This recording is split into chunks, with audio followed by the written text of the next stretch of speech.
ओम श्री विष्णवे नमः। आप सभी को ऋषि पंचमी की हार्दिक शुभकामनाएं। भाद्रपद मास के शुक्ल पक्ष की पंचमी तिथि को ऋषि पंचमी का व्रत रखा जाता है।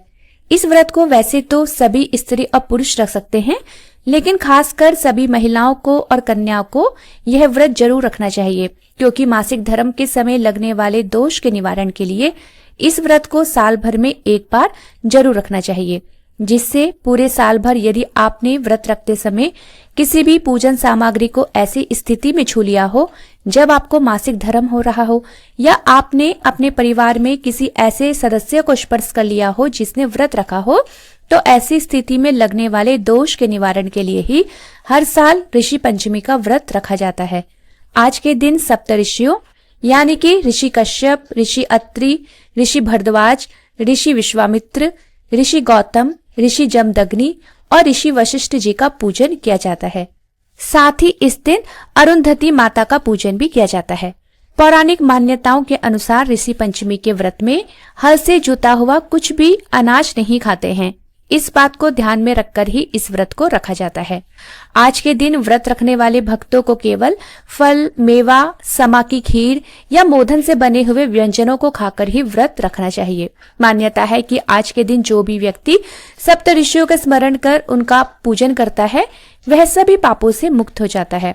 आज के दिन नियम पूर्वक व्रत और पूजन करने से आरोग्यता, सुख समृद्धि, यश, धन धान्य, संतान, वैभव और विजय की प्राप्ति होती है और अंत में मोक्ष की प्राप्ति भी होती है। व्रत रखने वाले भक्तों को आज के दिन ब्रह्म मुहूर्त में उठकर स्नान करना चाहिए। स्नान करने के लिए नदी या फिर जलाशय में जाकर स्नान कर सके तो बहुत ही अच्छा है, नहीं तो घर पर ही नहाने के पानी में गंगा जल मिलाकर स्नान करें। उसके बाद साफ स्वच्छ वस्त्र पहने और मन में व्रत रखने का निश्चय करके आंगन में वेदी बनाकर शुद्ध मन से पंचामृत तैयार करें और उसके बाद मिट्टी से आप यदि चाहें तो सप्त ऋषियों और माता अरुंधति की मूर्तियां बनाकर उन्हें पंचामृत से स्नान करा सकते हैं। अगर आपके पास तस्वीर है तो आप तस्वीरों की पूजा करके भी इस व्रत को प्रारंभ कर सकते हैं। अगर आपके पास तस्वीर नहीं है या फिर आप मूर्ति भी नहीं बना सकते, तो आपको सभी सप्त ऋषियों के साथ ही माता अरुंधति का मन में ध्यान करके तब भी पूजन कर लेना चाहिए। फिर उन्हें वस्त्र अर्पित करने के बाद आसन पर उन्हें विराजमान करें। इसके बाद सप्त ऋषियों के लिए चंदन, अगर, कपूर आदि की गंध दे, पुष्प अर्पित करें। उनके सामने दीप जलाकर हाथ जोड़कर प्रार्थना करें कि आप मुझ पर कृपा करें और मेरे द्वारा निवेदित इस पूजा को स्वीकार करें। फिर भोग लगाकर उस प्रसाद को सभी बंधु बांधवों में, अपने परिवारजनों में बांटना चाहिए और व्रत की कथा जरूर सुननी चाहिए। तो अब सुनिए ऋषि पंचमी की पौराणिक कथाएं। एक समय राजा शिताश्व धर्म का अर्थ जानने की इच्छा से ब्रह्मा जी के समीप गए और उनके चरणों में शीश नवाकर कहने लगे कि हे आदिदेव, आप समस्त धर्मों के प्रवर्तक और गूढ़ धर्मों के जानने वाले हैं। आपके श्रीमुख से धर्म चर्चा सुनकर मन को महान शांति मिलती है, भगवान के चरण कमलों में प्रीति बढ़ती है। वैसे तो आपने मुझे तरह तरह के व्रतों के विषय में उपदेश दिए हैं। अब मैं आपके मुखारविंद से उस श्रेष्ठ व्रत को सुनने की इच्छा रखता हूँ जिसके रखने से प्राणियों के सभी पापों का नाश हो जाता है। राजा के इन वचनों को सुनकर श्री ब्रह्मा जी कहने लगे, हे राजन, तुम्हारा प्रश्न अति उत्तम और धर्म के प्रति श्रद्धा उत्पन्न करने वाला है। मैं तुम्हें समस्त पापों को नष्ट करने वाला सर्वोत्तम व्रत सुनाता हूँ। यह व्रत ऋषि पंचमी के नाम से विख्यात है। इस व्रत को ग्रहण करने वाला प्राणी अपने समस्त पापों से आसानी से मुक्ति पा लेता है। उसे नरक में नहीं जाना पड़ता। इस व्रत का एक अति प्राचीन इतिहास और भी है। उसी इतिहास को मैं तुम्हारे सम्मुख वर्णन करता हूँ। एक समय की बात है, विदर्भ देश में उत्तंक नामक ब्राह्मण अपनी पतिव्रता पत्नी के साथ रहा करता था। उस ब्राह्मण दंपति के एक पुत्र और एक पुत्री थी। उसके पुत्र का नाम विभूषण था। वह कुशाग्र और तीक्ष्ण बुद्धि वाला था। उसने अल्पकाल में ही अर्थात बचपन में ही चारों वेदों को पढ़ लिया। हे राजन, उत्तंक ने अपनी पत्नी के परामर्श से अपनी पुत्री का विवाह एक सुयोग्य ब्राह्मण कुमार के साथ कर दिया, किंतु भगवान की गति ही कुछ ऐसी थी कि कन्या विवाह के 1 माह के बाद ही विधवा हो गई। अतः विधवा होने के बाद वह कन्या अपने धर्म का पालन करती हुई अपने पिता के यहाँ रहकर ही अपने समय को व्यतीत करने लगी। विधवा कन्या के दुख से दुखी होकर उत्तंक अपने घर बार को अपने पुत्र को सौंपकर अपनी पत्नी और कन्या को लेकर गंगा जी के किनारे चला गया और वहां आश्रम बनाकर वेदों का पठन पाठन करने लगा। उसके पास कुछ ब्राह्मण भी वेद पढ़ने के लिए आने लगे। कन्या भी अपने धर्म का पालन करती हुई अपना समय व्यतीत कर रही थी। वह नित्य प्रति मन लगाकर माता पिता की सेवा क्या करती। एक दिन सभी कार्यों से थककर वह एक पत्थर पर आराम करने के लिए लेट गई। थकान के कारण उसे अपने शरीर की सुध भी नहीं रही। भगवान की गति से अर्धरात्रि के समय अचानक ही उसके शरीर में कीड़े उत्पन्न हो गए। शिष्यों ने जब गुरु कन्या के शरीर पर कीड़ों को देखा तो उन्होंने जाकर अपनी गुरु माँ को यह बात बताई। कन्या के शरीर पर कीड़े पड़ जाने की बात सुनकर ब्राह्मणी करुण स्वर से विलाप करती हुई उस पत्थर के पास जा पहुंची जहां उसकी कन्या बेसुध पड़ी थी। उसके शरीर में कीड़ों को देखकर वह बहुत दुखी हुई और विलाप करते करते वह ब्राह्मणी अचेत हो गई। जब उसे होश आया तब उसने अपनी सोती हुई कन्या को गोद में उठाया और उसे ले जाकर अपने पति उत्तंक के सामने रख दिया। कन्या की इस दशा को देखते हुए ब्राह्मणी अपने पति से कहने लगी, हे स्वामी, आप कृपया करके मुझे ये बताएं कि मेरी इस साध्वी कन्या की यह दुर्दशा किस दुष्कर्म के कारण हुई है। अपनी पत्नी की बातों को सुनकर उत्तंक मुनि थोड़ी देर के लिए शांत होकर हृदय में भगवान का ध्यान करने लगे। उन्होंने अपनी ज्ञान शक्ति के द्वारा कन्या के पूर्व जन्म के समस्त वृत्तांतों को जान लिया।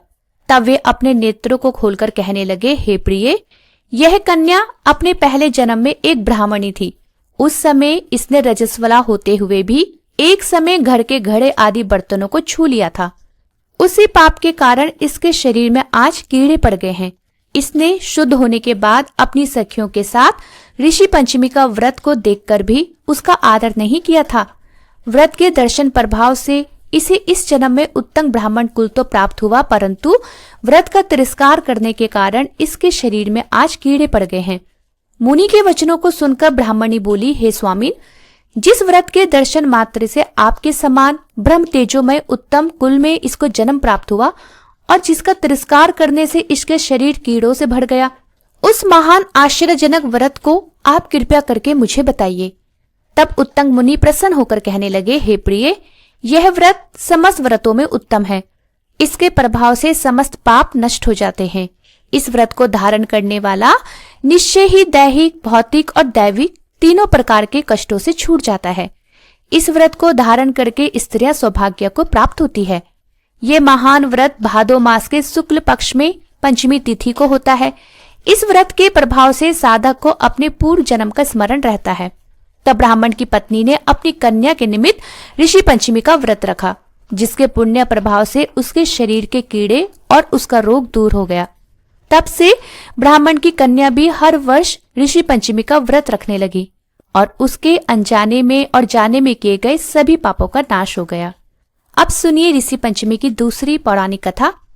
एक समय धर्मराज युधिष्ठिर ने भगवान श्री कृष्ण से प्रश्न किया, हे देवेश, मैंने आपके श्री मुख से अनेकों व्रतों को श्रवण किया है। अब आप कृपया करके समस्त पापों को नष्ट करने वाला कोई उत्तम व्रत बतलाइए। राजा के इन वचनों को सुनकर श्री कृष्ण भगवान कहने लगे, हे राजन, अब मैं तुम्हें ऋषि पंचमी का उत्तम व्रत सुनाता हूँ, जिसको धारण करने से स्त्री समस्त पापों से छुटकारा पा लेती है। हे राजन, पूर्व समय में वृत्तासुर का वध करने के कारण इंद्र के उस पाप को 4 स्थानों पर बांट दिया गया। पहला अग्नि की ज्वाला में, दूसरा नदियों के बरसाती जल में, तीसरा पर्वतों में और चौथा स्त्री के रज में। उस रजस वाला धर्म में जाने अनजाने में उससे जो भी पाप हो जाते हैं, उसकी शुद्धि के लिए ऋषि पंचमी का व्रत करना अति उत्तम है। यह व्रत समान रूप से चारों वर्णों की स्त्रियों को करना चाहिए। इसी विषय में एक प्राचीन कथा का वर्णन करता हूँ, तुम ध्यान पूर्वक सुनो। सतयुग में विदर्भ नगरी में शेनजित नामक राजा हुए। वे प्रजा का अपने पुत्र के समान पालन किया करते थे। उनका आचरण ऋषि के समान था। उनके राज्य में समस्त वेदों के ज्ञाता, समस्त जीवों का उपकार करने वाले सुमित्र नाम के एक कृषक ब्राह्मण रहा करते थे। उनकी पत्नी जयश्री बड़ी पतिव्रता थी। ब्राह्मण के अनेक नौकर चाकर भी थे। एक समय वर्षा काल में जब वह साध्वी खेती के कामों में लगी हुई थी, तभी वह रजस्वला हो गई। हे धर्मराज, उसे अपने रजस्वला होने का आभास हो गया था, लेकिन फिर भी वह घर गृहस्थी के कार्यों में लगी ही रही। कुछ समय के बाद दोनों स्त्री पुरुष अपनी अपनी आयु भोगकर मृत्यु को प्राप्त हुए। जयश्री अपने ऋतु दोष के कारण कुतिया बनी और सुमित्र को रजस्वला स्त्री के संपर्क में रहने के कारण बैल की योनि मिली। क्योंकि ऋतु दोष के अलावा इन दोनों का कोई और अपराध नहीं था, इस कारण इन दोनों को अपने पूर्व जन्म का समस्त विवरण याद रहा। अब वे दोनों कुतिया और बैल के रूप में रहकर अपने पुत्र के यहाँ ही पलने लगे। उनका पुत्र बड़ा धर्मात्मा था और अतिथियों का पूर्ण सत्कार किया करता था। अपने पिता के श्राद्ध के दिन उसने अपने घर में ब्राह्मणों को जिमाने के लिए तरह तरह के स्वादिष्ट भोजन बनवाए। उसकी पत्नी किसी काम से बाहर गई हुई थी कि एक सांप ने आकर रसोई के बर्तन में विष उड़ेल दिया। घर में कुतिया के रूप में वह ब्राह्मणी यह सब देख रही थी, इसलिए उसने अपने पुत्र को ब्रह्म हत्या के दोष से बचाने की इच्छा से उस बर्तन को स्पर्श कर लिया। इधर बहू जैसे ही घर के अंदर आई तो उसने कुतिया को खीर से भरे बर्तन में मुंह डाले देखा तो उससे रहा नहीं गया और उसने एक जलती हुई लकड़ी कुतिया को दे मारी। वह हर दिन घर में जो भी जूठन आदि बचा रहता था उस कुतिया के सामने डाल दिया करती, लेकिन उस दिन क्रोध के कारण उसने कुतिया को कुछ भी नहीं दिया। तब रात के समय भूख से व्याकुल होकर वह कुतिया अपने पूर्व पति अर्थात बैल के पास जाकर बोली, हे नाथ, आज तो मैं भूख से मरी ही जा रही हूँ। वैसे तो मेरा पुत्र रोज ही मुझे खाने को कुछ देता था, लेकिन आज तो ना उसने और ना ही उसकी पत्नी ने कुछ खाने को दिया। मैंने तो सांप के विष वाले खीर के बर्तन को ब्रह्म हत्या के भय से छूकर अपवित्र कर दिया था। इस कारण बहू ने मुझे खूब मारा और खाने को भी नहीं दिया है। तब बैल ने कहा, हे भद्रे, तेरे ही पापों के कारण ही तो आज मैं भी इस योनि में आ पड़ा हूँ। बोझा ढोते ढोते मेरी कमर टूट गई है। आज मैं दिन भर खेत जोतता रहा। मेरे पुत्र ने तो आज मुझे भी भोजन नहीं दिया और ऊपर से मारा भी बहुत है। मुझे कष्ट देकर श्राद्ध को व्यर्थ ही कर दिया। अपने माता पिता की इन बातों को उनके पुत्र ने किसी प्रकार सुन लिया।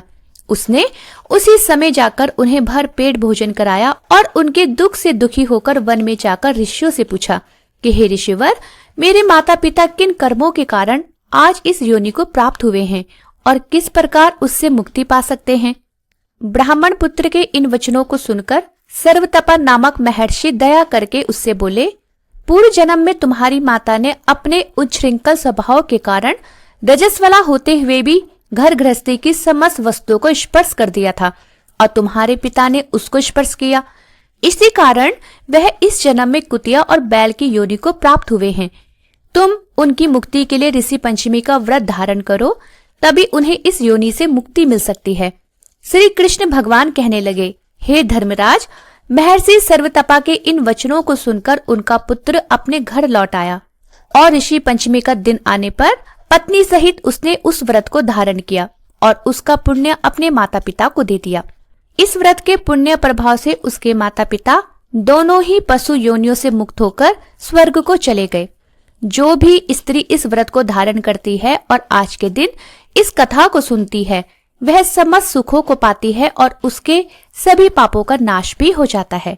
तो ये थी ऋषि पंचमी के दिन सुनी जाने वाली पौराणिक कथाएं।